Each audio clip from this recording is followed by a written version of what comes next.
We are back. Thank you for joining us. I want you guys to know how much I love you. Thank you so much for joining in every week. It's been such an amazing ride. And I want to thank our sponsor, Veracity Networks, for joining us. And again, this is your host, Todd Sylvester, with the Todd Sylvester Inspires Belief Cast. I'm so excited for today. We have another amazing person that I got to meet in person a few weeks ago. It's Scott Porter, and thanks for joining us. Oh, it's so great to be here. Thanks, Todd. Yeah, we met on the set at Good Things Utah. We did, in the green room. Yeah, in the green room, yeah. So that was kind of fun. And it's, I guess it's been longer than a few weeks, but I've been, since then, following you and seeing the things that you're doing, and it's just amazing. And one thing I love about you, Scott, is you're passionate about what you do. Like, we know that you love what you're doing, and that's why you're so successful, I think. And not just what you're doing now, but so many different things. So let me give you a little background on Scott. Scott is a seasoned entrepreneur and a leader, having been the executive director of 2 nursing homes and a home health agency, co-founded as the CMO, the first all-you-can-fly membership airline called Surf Air. I'm saying that right? Yeah, that's right. That's amazing. You owned your own airline. You co-founded and launched the game of reverse charades, co-founded an international nonprofit organization called Singular Humanitarian, and been a management consultant with Gartner. Is that how you say that? Correct, yeah. Inside Out Development and General Assembly. He holds a BA in Public Relations and an MBA in International Business, Marketing, Entrepreneurship, both from BYU, as well as an MA in Spanish from California State University. He was born in Arizona. He's a brand experience consultant. He loves tacos. He's got a website called Search for the Perfect Taco, and that place is amazing. I love it. You founded and currently own and operate Utah's only gourmet churro business, San Diablo Artisan Churros, now delivering those deep fried happiness anywhere in the U.S. In party kits, I guess what you call it, right? Yeah, totally. And anyway, the list goes on, and you're passionate about tacos. I can't wait to figure out why.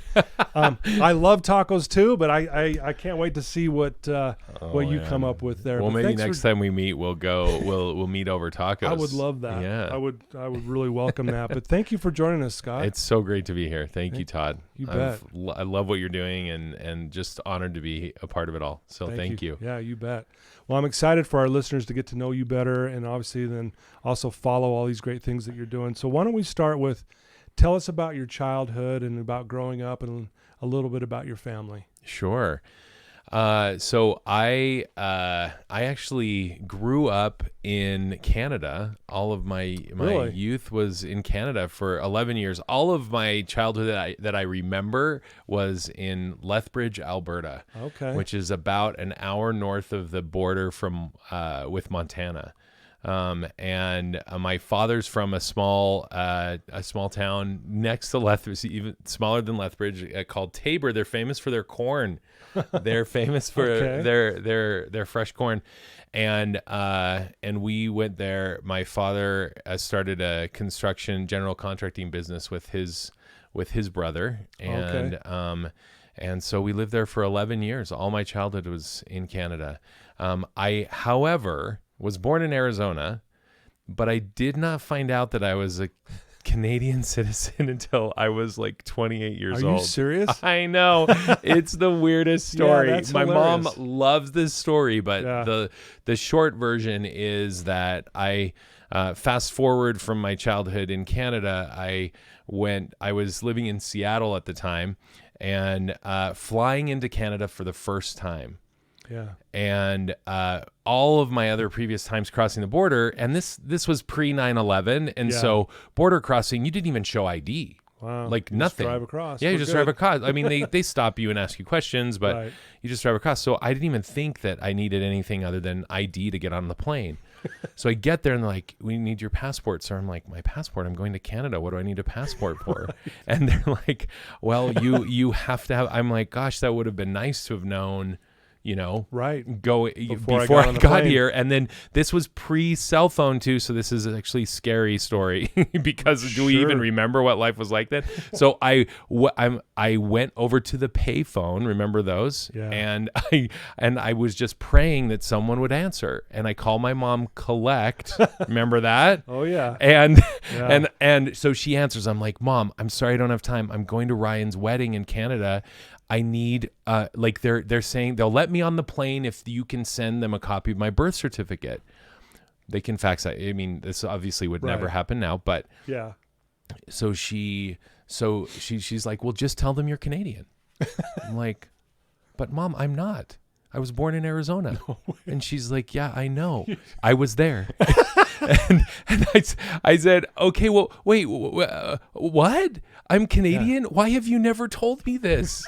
She's like, all of you I've registered as dual citizens. Anyway, it was like, I'm like having this identity crisis in the phone booth. Right. And so I go back to the flight at the counter and I say, well, turns out I'm Canadian. And she's like, okay. That's so weird. And so anyways, my mom faxed her the thing. I got on the plane, went to the wedding. But yeah, so that's Canada is such an important part of my childhood. I loved my time. We lived in the city, but so many of my friends lived on farms, right on the edge of the city. And so I like sleepover. It was like, have you seen Stranger Things? Yes. Okay, so that was my childhood. Oh wow! Right? Okay, it's just cool. like I mean, except for the upside down and all of the craziness. Right. But like the sleepovers, BMX bikes, forts and exploration and just we had an amazing experience with as a kid. I had a wonderful childhood.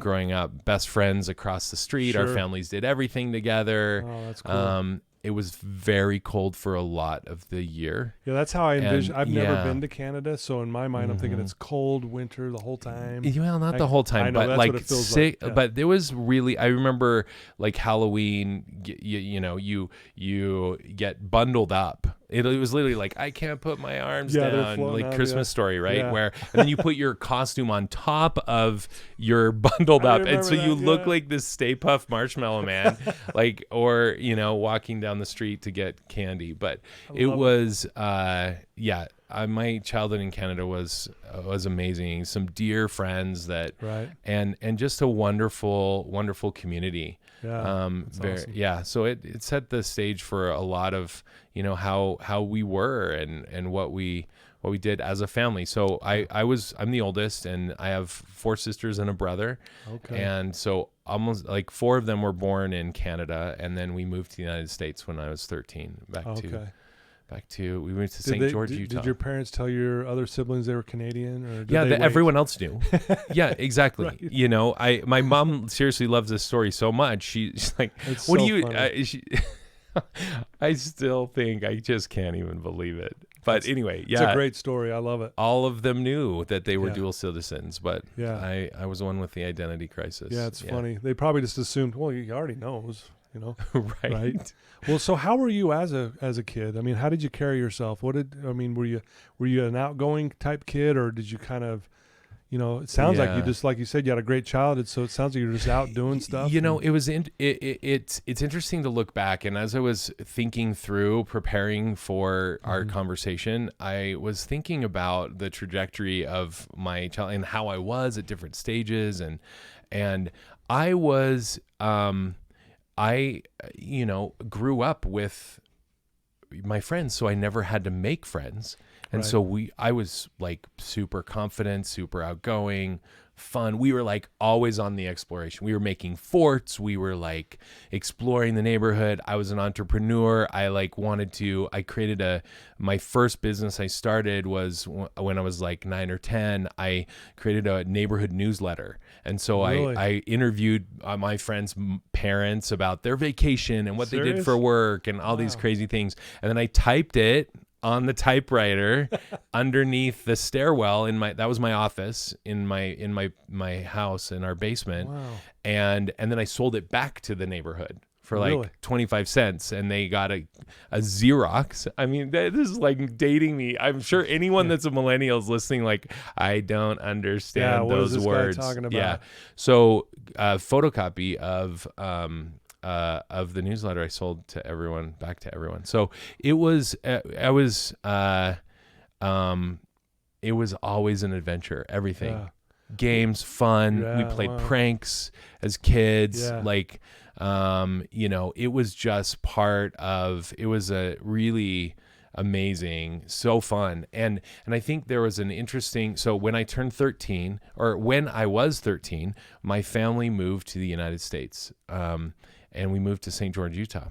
Okay. Small town. Yeah. Where the predominant religion was the Church of Jesus Christ of Latter-day Saints, and I am a member of that church as well. And but I had always been a minority faith in Canada. Yeah, right. Yeah. And now I go to a place where it was, and I was 13, really awkward. At least at an awkward stage. Sure. And I was like fish out of the water, and it was tough. It was a very difficult transition for me. Everyone else's friend groups were already well established. I was awkward. I started to get zits, and I was like not super coordinated yet with like sports and different things like that. And so it was a really tough transition for me, and I was slapped in the face with this, like, who am I? I don't even feel like I'm myself. I don't feel like I know that I'm an outgoing person. I know that I am fun. I know that all these things, but I felt super self-conscious. Yeah. Really became really just awkward. It was awkward, and I'm like, gosh, kids can't always they're not necessarily always the nicest and most welcoming, and right. in a more kind of cloistered community, so to speak. And so it was tough. And then we were there for 3 years, and those are some hard 3 years for our family. Mm-hmm. And then we moved to Vegas. And I remember when I was 16, I was like, you know what? I need to become who I really am. And I remember conscientiously. Oh, here was the other thing I didn't even mention about moving when I was in St. George. I had what they would call a weird Canadian accent. And I literally remember saying, I don't remember necessarily saying to my mom, but I remember thinking and conscientiously making the decision, I am not going to speak like that anymore. Really? So I stopped my Canadian accent when I was 13. And then when we 3 years later, moved to Las Vegas, I'm like, now's my chance. I can be who I really feel like I am. Wow. Like, I'm outgoing. I'm fun. I make friends, and I remember there was this beautiful, like, clean slate opportunity for me to like start fresh and like regain my confidence. And so it really, all of those things, they happened at really interesting moments for me. We've talked about it with my siblings about how they handled all those different things with their stages of development. Sure. But yeah, it was. Well, I'll tell you, moving for kids at a young age is a tough thing. Even if you do fit in when you first get there, it's hard. You know, you leave your surroundings. You talked about your childhood up there and how just free you were. And it was just, you were confident, like you said, outgoing. You're being an entrepreneur. You create this newsletter. You're making money off this newsletter. We were literally always exploring. Yeah. It was like, where are we going to go? What are we going to do? So did you feel, outside. I would imagine that was, like a really sad time for you, those 3 years in St. George. It was tough. Because you went from one extreme to the next. Instantly. And all of a sudden, like you said, you couldn't be that fun or at least it felt that way. I'm not that fun, outgoing guy anymore. What's going on? Yeah. But I love how you said, and this is pretty fascinating to me because most kids at that age, I don't know, maybe don't have that type of awareness. You're like, okay, at 16, when we go to Vegas, once you were there, I'm going to start being who I really am. Fun, outgoing, and all that fun stuff. So that's pretty impressive. Well, I'm sure it was someone that helped me think that way. Sure. Yeah. Well, yeah, we all get that. My parents, leaders, something that someone said, but I remember being very excited. And by that point I had made a couple of really good friends in St. George, and we're still friends, and sure, they're wonderful, and we had some great experiences, but it was tough for our family collectively. Yeah. So, what was one of the, this might be a tough question because there's probably a lot, but what was one of the biggest lessons that you learned from your parents? Oh, wow. I mean, my parents are amazing and have like dedicated their lives to us. And,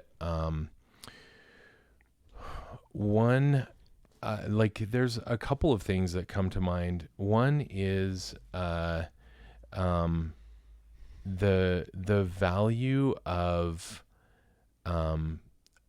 integrity and doing and doing what you say you're going to do and giving it your absolute best. Right. Like that is what my parents, that's what they modeled. And I'm sorry, I'm kidding. My father suffered a debilitating stroke about 2.5 years ago, and he's sorry to hear that. Oh, thank you. And he's been living in a nursing home since, and we haven't been able to see him in a year because of COVID. So, I mean, we've seen him on video chat. Thank goodness for that. What's your father's name? Craig. Well, shout out to your dad, Craig. And thank you. We're thinking of you and hope you're doing okay. Yeah. Thank you. Yeah. I mean, my parents are some of the most, dedicated, committed, hardworking, self-sacrificing, people that I know. I love them so much, and my dad has worked his entire life for us, and he's overcome a lot of obstacles, and growing up in a really impoverished situation as a large family in a farming community, and the value of hard work and like grit. And making it through is something that I saw my dad model every day of his life. And I saw my mom as this like committed go-getter, like do everything and, and like take opportunities on and make a difference. And like together, this combination has really fueled who I am and set this foundation for that's really impacted and everything that I'm doing and that I plan on doing and that I hope to do, and the legacy that I hope to leave is something that is in honor of who they are and what they've given me. Oh, wow. Well said. Beautiful. Obviously you've learned a ton from them, and obviously I think that's part of why you're so successful, that hard work you're talking about. I mean, you're a hard worker. People who know you and just watching you from a distance, man, you're a go-getter. You get after it. I love it. I love it. Well, so you go to Vegas, and you start finding about, getting back to who you really are. You obviously have this entrepreneur spirit. Let's talk about, what happened down there, and then what led to you to maybe, creating your own first real business. Oh man, I just for some reason something you said just instantly took me back. We had a really tight group of friends, and Andrew Howlett and Steve Scow and Steph Harris, and we were like, it was again, I just met these people that were super connected. Yeah. We just got each other, and we were all about creating these like magical things, you know, sure. like these massive group dates like no one's ever done before, asking people out to prom, like in these crazy ways. Right. We had, anyway, there was always this energy, this creative energy that I've had to do something that's either never been done, or to do something fun and different, or a new twist on something that could really, you know, bring joy. Yeah. You know, I guess is that was the whole goal, and to do something that just, you know, and especially if someone ever said, "Oh, well, you can't do that." Oh, really? You're like, what? Okay. Okay. Well, I mean, let's prove you wrong, you know, like let's do it. Yeah. Let's get out and do it. And so we had, like kind of with some of those ideas, this like creative energy, this idea of like establishing new things and trying new things out has always been a part of who I am. And so I was always looking for like work, and I didn't really quite know what I wanted to be when I grew up, right, or like what I even wanted. It took me a long time to figure out what I wanted to study. And in that journey, I felt compelled to like try and do things that I knew were going to ultimately lead me on these paths, but I didn't know how it was all going to take shape. Right. But I felt, and what I've learned over the years is how God communicates with me is that I don't hear voices. I don't hear his voice. I don't hear, typically don't, you know, I get feelings, but there's a specific way that God works with me that I've understood as the years have gone on, is this feeling of being compelled to do something. Right. That may not make sense. Right. That may not make the most logical sense, but there's something about that. Yeah. That there's something that I feel will be preparatory for me later on. And I don't see the full path unfold before my eyes. Right. But it's a feeling that I can't deny. And so I charge forward undaunted. Wow. And it's, and so, I mean, you say, wow, but I'm like, oh my gosh, sometimes it's super hard because it's, you know, like everything from, I was working for my dad in construction during the summers, and I was like, I want to explore public relations. I don't know what that is. And so I'm like, hey Dad, can I work we were working like 12-hour days. I'm like, hey, can I work 8 hours? And in the Vegas sun, and then like run in and do, you know, 3 or 4 hours and try out this public relations thing. When they said I wanted to, after I served a mission for my church in Mexico, the Church of Jesus Christ of Latter-day Saints, and I served there, and I fell in love with Mexico. It changed my life. Fell in love with Mexico, the people, the food. We'll get to that, I'm sure. Yes, but we will. Mexico, I knew after I was done that this was going to always be a part of my life.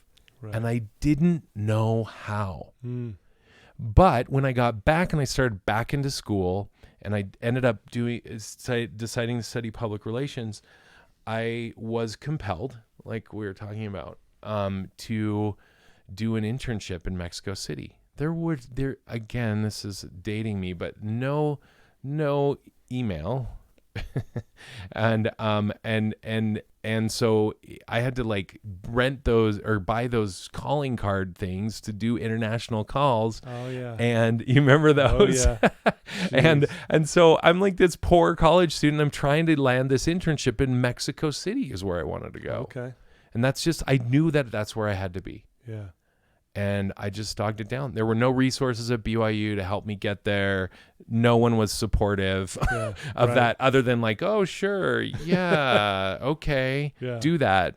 But I knew it was something that, and it's like changed the trajectory of my life, like that internship. And awesome. So much of what I do now is it can look back to that. So so I've always been involved in these like kind of out there entrepreneurial, let's try this. And my first job out of school was the first employee of a PR agency in Seattle. and brand new PR agents. I was, I literally built my IKEA desk on my first day on the job because there was no desk. Yeah. And so it's like, okay, here we go. This is what we do. New, yeah. And so that was my first entrepreneurial thing. And then after that, I've started a number of these things on either on my own or with partners, and and it's just been part of a very eclectic career path that's there's a common thread among all of it, but it's been a wild ride. I'm glad that I like to learn new things because I feel like I'm always learning. Wow, that's awesome.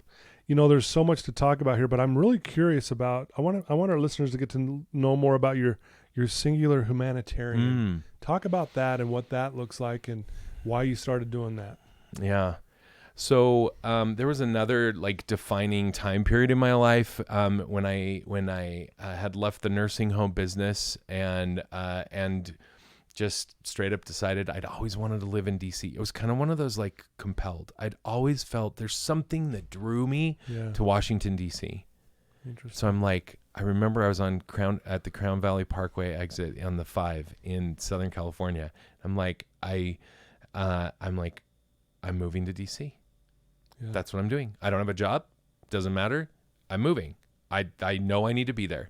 I've always wanted to be there. Now's the time. Now's the time to do it. And get my life back in order. And things were out of whack and out of balance personally with when I was in the nursing home business. And so I'm I'm going to reclaim everything. And so I moved to DC. And during that time period, I met dear friends that have again changed the trajectory of my life. Sure. And I remember on a bus, I ran into my friend Reed Farnsworth on the bus every once in a while as we were both going to our different jobs. And I remember this one time he started telling me, hey, we're getting a group of people together to get, Mormon singles from the church to go on these humanitarian service trips. I think we want to go to Guatemala. I'm I lost my mind because I love Guatemala. I mean, Mexico's a part of my DNA. Sure. I love it so much. Yeah. It's just home. But Guatemala is has this special place for me because I also did an internship there. I have had some deep, life-changing conversations and experiences there. And so when he mentioned that, and he's yes, he's do you want to be a part of it? I'm well, I mean, if please. Yeah, it's hard to say no to there that, is right? nothing that I would rather do. And so we started guns blazing. I mean, we were off to the races. We wanted to get 200 people to Guatemala in the heart of the Mayan jungle and in the Polo Chic area. And we want to gather people of all backgrounds, so medical professionals and business people and educators. We want to get all of these singles that want to give back and make a meaningful contribution. And so that's what we did. And we just we had no idea what we're doing. And we didn't start out to found a nonprofit. Yeah. It was hey, we want to create something special and we want to have an amazing experience and really leave a lasting impact.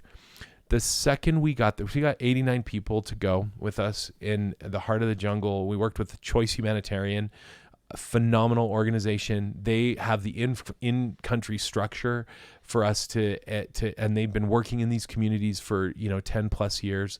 And so we're we want to be a part of this, and we're going to bring all these people. Let's make a significant impact. We helped start water projects when we started the foundation for the first secondary school in that community that they'd ever had, and it had been a dream of that community forever because it was too cost prohibitive for them to send kids outside of their community. They didn't have the funds, and so education after 6th grade would stop.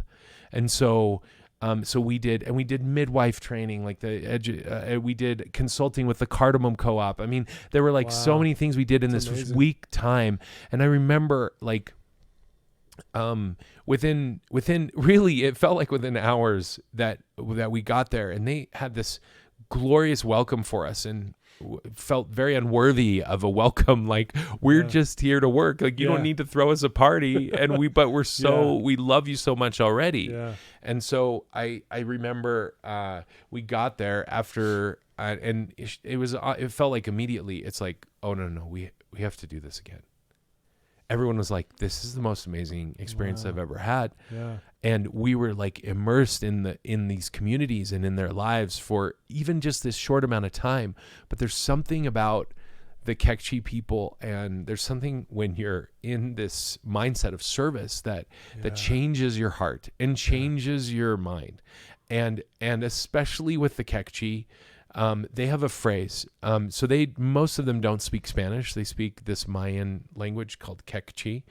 And they have a phrase that they say every time they greet each other, which is a phrase that I think all of us have emblazoned on our DNA, is Masalachol, which means, are you happy in your heart? Wow. So instead of saying, hey, what's up? Hey, how you doing? Hey, how's it going? It's like, hey, are you happy in your heart? Yeah, it changes the whole thing, doesn't it? And you're like, I mean, yeah, it changes the whole thing. Everything. It's a complete paradigm shift. Yeah. Like, well, am I happy in my heart? Yes.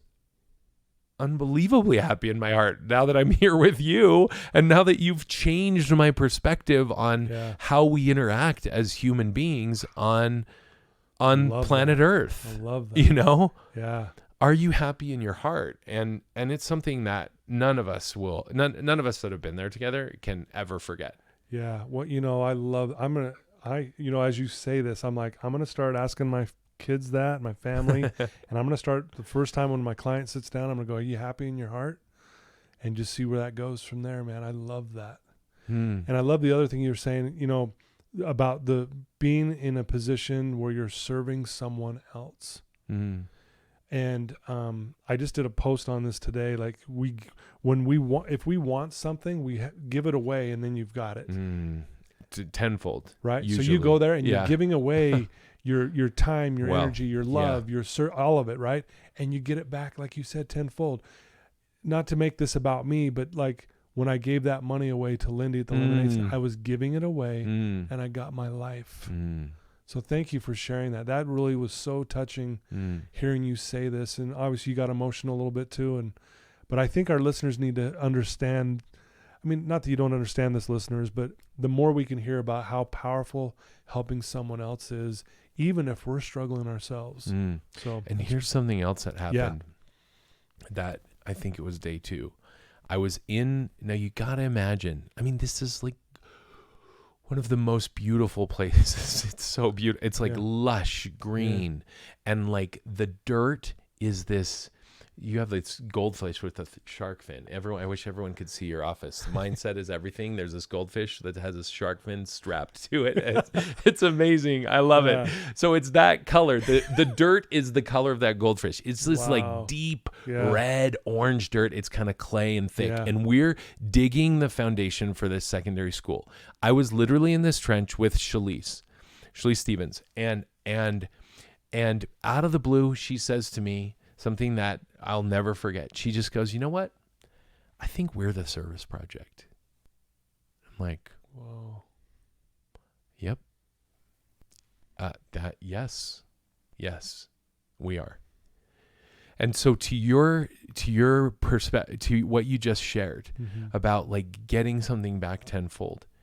And one of the things and the complete like paradigm shift for me about my international humanitarian service that I've had the blessing and luck to be a part of is that it has changed my perspective on the fact that I think a lot of times when we're going to help someone, we think, and maybe we may not even like verbalize this, but sometimes we think, oh, we're really good. That we're good that we're going to help someone. We know that's so benevolent of us. Sure. I mean, we may not verbalize this, but sometimes it's like, oh, well, we have a lot to give, and we're going to be the ones that are with the benevolent ones. Right. We're the givers. Sure. You know?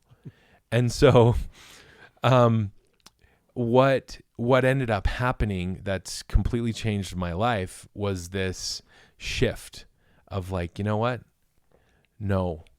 Yes, we're certainly giving, but like we have so much to learn, so much to receive from this exchange as well.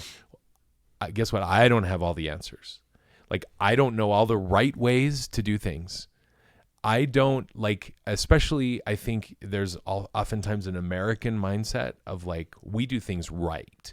And no one else does things correctly. Sure. Like we do. Because we know. Yeah, we know. Right? And I think we think like that sometimes.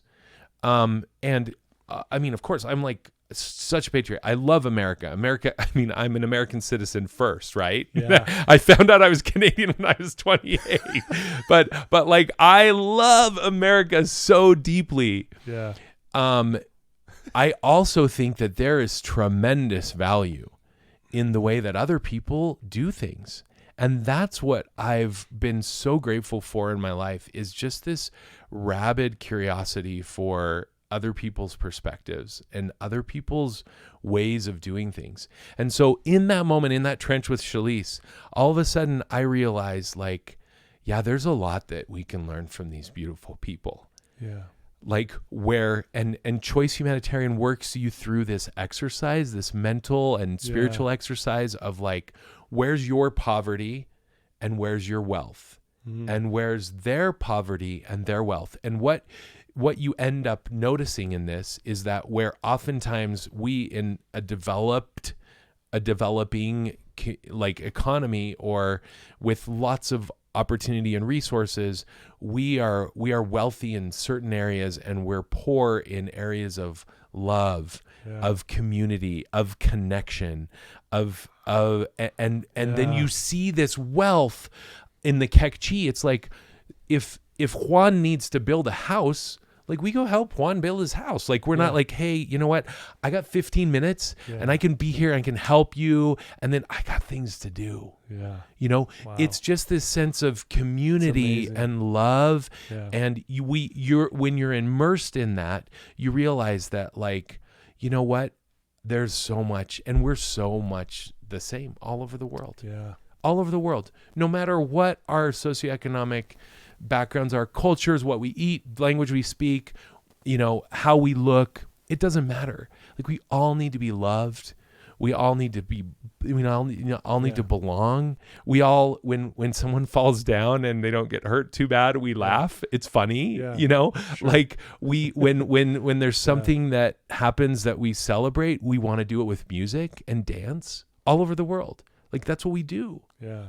We eat, we all eat, thank goodness. Right. And when we cut, we bleed.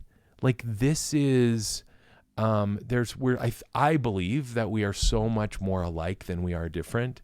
And so the sooner that what that moment in that trench did for me was helped me realize that I have so much to learn from the examples of other people and how they're wealthy in different areas of their life, and how I need to receive that. Yeah. And I'm weak in those areas, and so I want to be like you. Wow. Because of who you are. Yeah. Wow. I'm so glad I asked that question about singular humanitarian, because I knew there was going to be some gold there, so to speak, for all of us to hear. So thank you so much for sharing that. That was like, you're welcome. Really hit me hard. It's something that has changed my life. We've done, dozens of expeditions around the world, and amazing. and along those lines of like, are you happy in your heart? I remember the first time I went to Nepal, and you may know the phrase namaste. Yes. Which means, loosely translated, I mean, there's all sorts of interpretations, but like the divine in me recognizes the divine in you.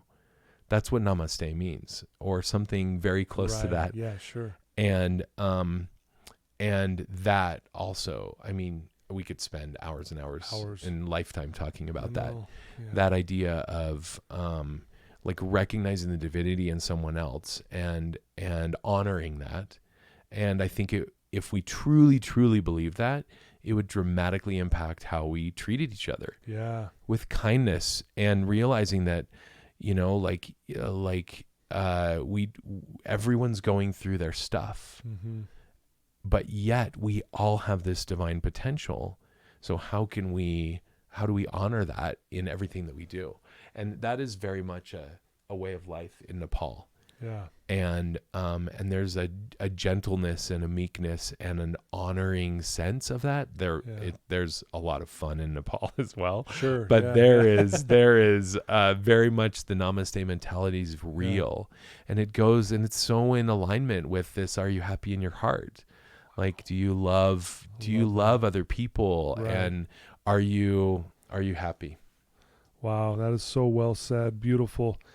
I want to talk about, you have this website called Search for the Perfect Taco, and you are passionate about your love for tacos. This is true. I want to hear the story. I've got an idea now, but yeah, tell us, why you're so passionate about it, and and what this website's all about, and what you're trying to do with all of that. Yeah.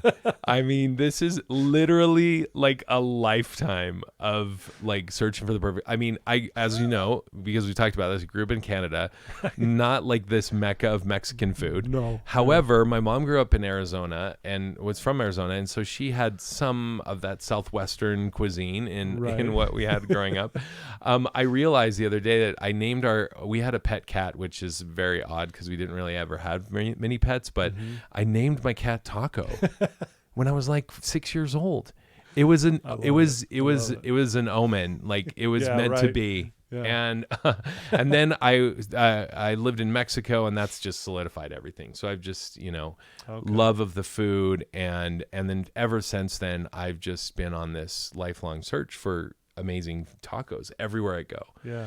And so, about 5 or 6 years ago, I realized that I when I left the airline and had this kind of opportunity to recalibrate and like, where am I heading with my career? What am I doing? And I had this passion for and realized that there were some over the years, like I've been involved in a bunch of different service industry businesses where I realized that in the trainings that I've done, I've used the taco experience as this beautiful showcase for like amazingly simple and basic things that they do that create this remarkable experience that make you come back for more. You become fiercely loyal. You tell everyone, you're like, this is the best taco place. I go, like Juan, he gets me tacos exactly how I want them, right. and I realized that I'd been sharing all these experiences of like essentially like a world-class customer experience, but at these taco trucks or at like, a place that's where you would almost least expect to have this master class to learn these beautifully simple things. Yeah. And I'm like, you know what? We got to take this message to the world. Right. We've got to take this message to the world. Everyone needs to realize that there are not only can you have the best food on the planet, but you can also have these like unexpected moments of, oh, wow, that was really nice. Like, I feel like $1 million. Yeah. He remembered my name. He remembered what I ordered. Yeah. And he wants to give it to me, and guess what? And they're so nice. They have like limes here ready for me, toothpicks. They anticipate my needs, and it's like, and really for me, the taco is this beautiful showcase for all of the virtues of Mexican culture, which is all based on this idea of human connection. It's like mi casa su casa, which is another phrase. Like, that is real. I remember as a missionary, it was like one of my companions was like, I really like your tie. Can I have it? I'm like, at first I was like, sure. Exactly. It was like my American mindset of like, mine, wow. Of like, and it's like, no, can I have it? It's like, I had to like get into that. You're like, okay. Yeah. Like literally when they say mi casa su casa, it is legit. Yeah. Like, you come in and that is your house. Yeah. And like people, when you hug in Mexico, you hug on the other side, so your hearts are touching. Hearts are touching. Yeah. You know, when you shake hands, it's not just like a simple shake, or and we weren't, as missionaries, we couldn't kiss each other we couldn't kiss when we greet people on the cheek, right. but you know, that's that like closeness. Yeah. That human connection is so real. Yeah. And so and food is like one of the languages of love, right? Sure. And so it's like, yeah. I want to make you something that's going to make you so happy and provide you this like beautiful experience. And we're going to sit here and connect over food. Yeah. And that's what you do in the taco experience. And so it's really all about human connection. And I think that that's something that our world has, and especially as businesses, we've lost so much of that. Right. We've lost the like general store type experience. I agree. You know, like Little House on the Prairie, yeah. where you walk in and like Mr. Olson says, "Hey, you know what? I just got these cowboy boots and you're gonna love these." Yeah. You know, right? And they're like they're my only pair, but I thought of you. You're like, wow, that level of personalization, which is so amazing now because that can also be tech enabled.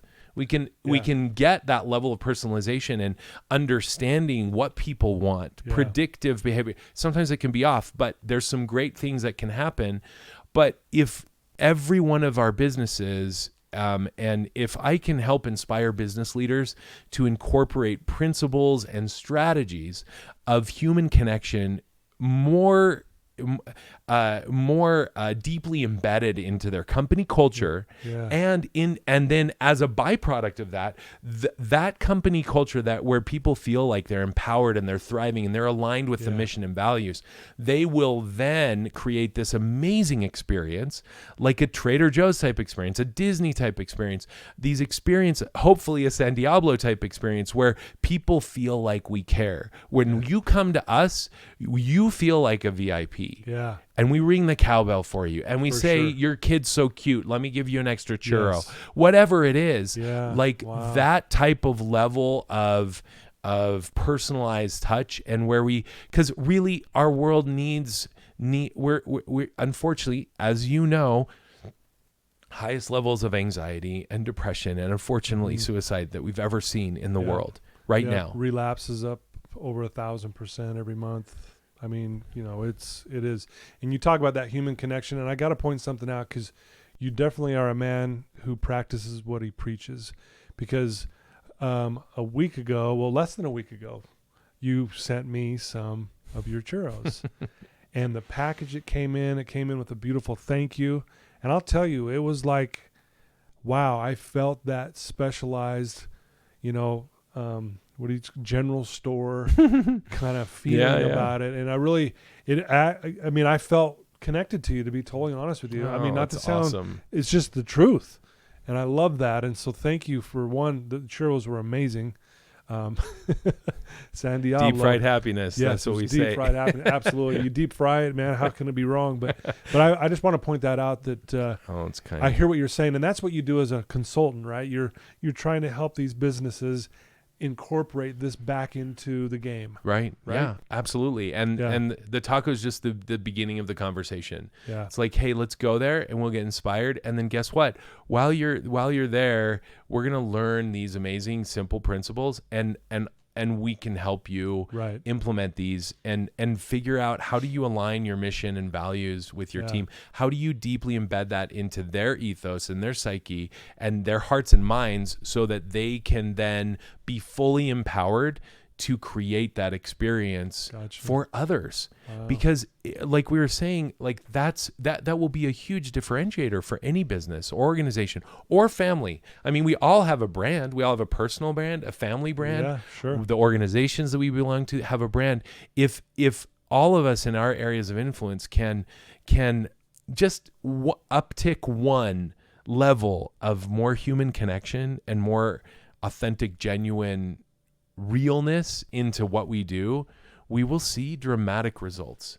Dramatic results in like business success, in happiness. I mean, imagine like obviously costs can go down because you don't have churn on your employees. They're happier. They feel empowered. You're not spending more money on recruiting new people and training, constantly training. Your customers will stay with you longer. And really for me, like zooming out from all of this, from like a legacy standpoint and a long-term perspective on this, I just want to make the world a better place. Yeah. I want to make people happier. And if I can inspire business leaders that then create these principles that will have these touch points of happiness, these micro interactions at every turn, whether it's on the phone, over email, in a package, in person, whatever it is, then we can raise levels of happiness collectively, self-worth. How special do you feel when you're at a place like, I mean, I'm such a huge fan of Trader Joe's. Like, and most people are. And when I speak, I ask the audience, everyone, like sometimes people will even verbalize, oh my gosh, I love Trader Joe's. They'll like interrupt me. I'm like, I know. And I ask, how many grocery stores do you pass between your house and Trader Joe's? Yeah. How many? Yeah. Like literally count them. Probably and so, 3 or 4. Yeah, exactly. Least, right? 3, 4. Sometimes it goes up. People get up into the double digits sometimes. Wow. Because they love it so much. Why? Because when you go, you feel like a human being and you feel like they care. Yep. And so you will be loyal to them and you will continue to go to them. Yeah. And they have successfully cracked that code.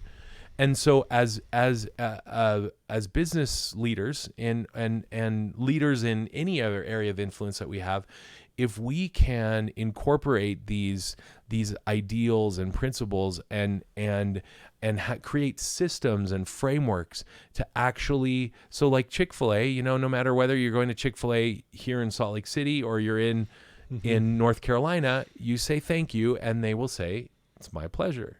Yep. Right? That's just what they do. It's part of their system. Disney, no matter where you go, everyone is a cast member. Whether you're Cinderella at the park or you're in the IT team in the back room, everyone's a cast member because everyone's on stage. If you want to create the happiest place on earth, everyone has to be committed to that. Exactly. And so if collectively we can incorporate those elements of human connection, we can make happiness happen all over the world. More levels of happiness and self-worth. Wow. And that's what I want to spend the rest of my life doing, is helping to have other people feel the love that you felt with Lindy. Right? Yes. Oh yeah. To feel the love that I felt in the experiences that I've shared, to feel the love of God, to feel the love of a higher power, if whatever you believe personally, but it's real and it's life changing, and so that's what I want to spend my life doing, and I just happen to be doing it with tacos and churros. Yes. Which I'm really grateful for because they're so delicious. They're amazing. Well, and I'm feeling that love from you even right now. Like I'm feeling it. And you sent me those churros, but that was amazing, by the way. But more so, I'm just feeling it sitting here with you're just a good guy, man. Passionate. I can feel your love. And I believe you when you say, I just want to make this world a better place. You do. Let's just be honest, Scott. You do that. And that's why I'm so grateful to have you on today. And for our listeners, I mean, I'm sure right now they're just going, man, this guy's amazing. I'm so glad I took some time to listen to him today. So I'm just blown away right now, to be honest. Well, you're too nice. I mean, I seriously feel like I'm just like anyone else. And I mean, we're all learning together. And we're all on. Recently, one of the leader of the Church of Jesus Christ, President Nelson, recently prayed in a worldwide fast, and he prayed, and he used a phrase that has really stuck with me recently. He said, he addressed God, and he said, "Dear Heavenly Father," or something like that, "as fellow passengers on thy planet Earth." I've really thought so much about that. Like, we are literally all just passengers on this earth together, learning, growing, messing up royally, right. Not doing, not doing what we think we should all the time, really having and really being successful at some things, and celebrating the small wins and doing great things, but we're literally all just passengers, like learning and going through life together. So I just feel so blessed to and lucky to have the experiences that I've had where God has like slapped me upside the head and been like, "No, you need to learn this. Yeah. You need to learn this." Right. Because this will not only help you, but then now you have a responsibility to help others. Yeah. Love it. So beautifully said, Scott. I love it so much. If people want to, I want to talk about a couple things. If people want to reach out to you and find you, what website would they go to and learn more about what you're doing, even when, as a consultant and all these other things that you're doing? What's the best place for them to do that? And then you had a really cool idea before we started, like maybe doing some sort of a giveaway. So let's maybe talk about getaway that. Sounds good too. Did I say getaway? But let's do both. You said you said both, actually. And so, hey, why don't we do both? Because I do taco tours to Mexico City, which we should go there together, Todd. Fun. That'd be amazing. That would be amazing. That would be amazing. I would love to stay in touch with everyone and connect with you. Search for theperfecttaco.com is probably the best resource. Okay. I'm on Instagram at that same handle. Yeah. Search for The Perfect Taco, and then also like Clubhouse too. If any of your listeners are on Clubhouse, which is a really fascinating platform that's audio, much like this is, but live and raw, and which has really been really fun to dive into that. So search for theperfecttaco.com.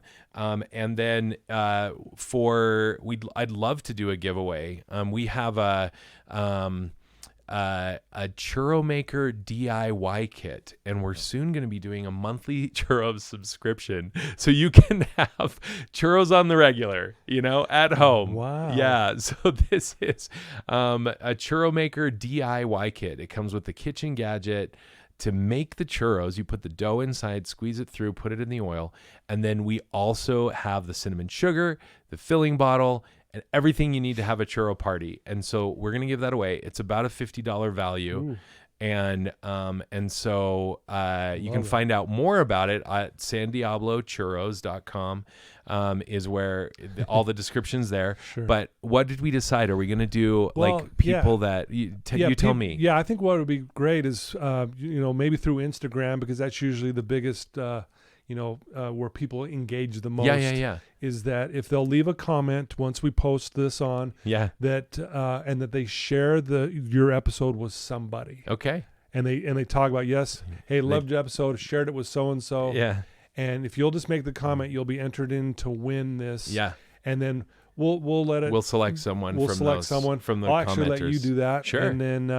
And then we'll announce that, and we'll get it out there, and we'll let people know, and maybe we'll do a little live video on Instagram and say, hey guys, we picked them, and here we're at, and so we'll do. I think it'll be fun. That'd be fun. Yeah. Well, and we ship all over the United States, which now. is even good. So it doesn't matter where you are, and we have people all over. Which is crazy that listen to this. I still can't believe it at times, but that'd be so much fun. Yeah.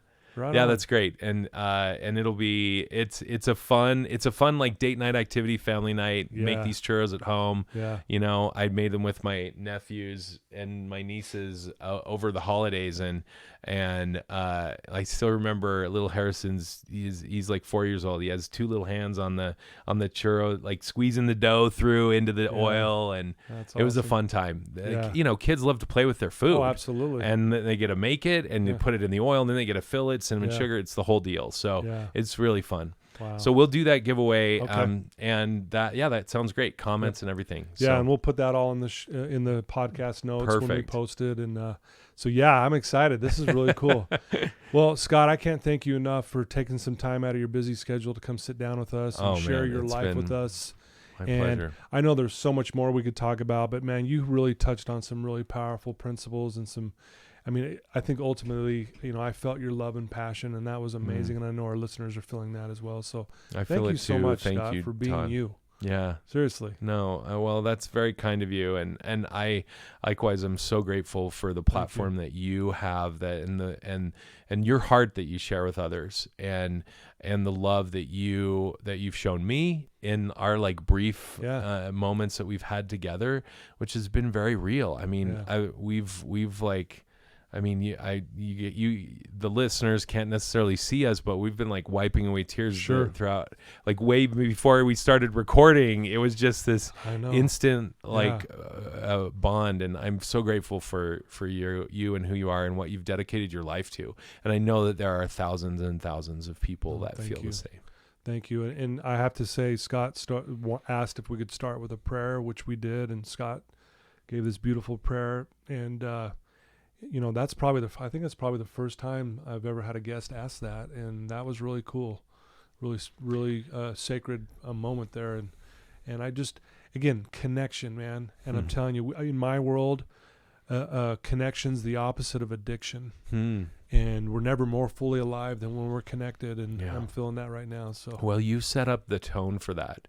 I remember I stepped out for a minute before we started, and you had set up already that tone at that level where I felt comfortable enough to ask that, where like I mean, more than anything else, wanted what we had to say to reach someone and help them feel love, feel like, are you happy in your heart? And if you're not, like, please be happy, because we can, there's love. God loves you. Someone loves you. Sure. We love you. We love you. Yeah. Exactly. Of course.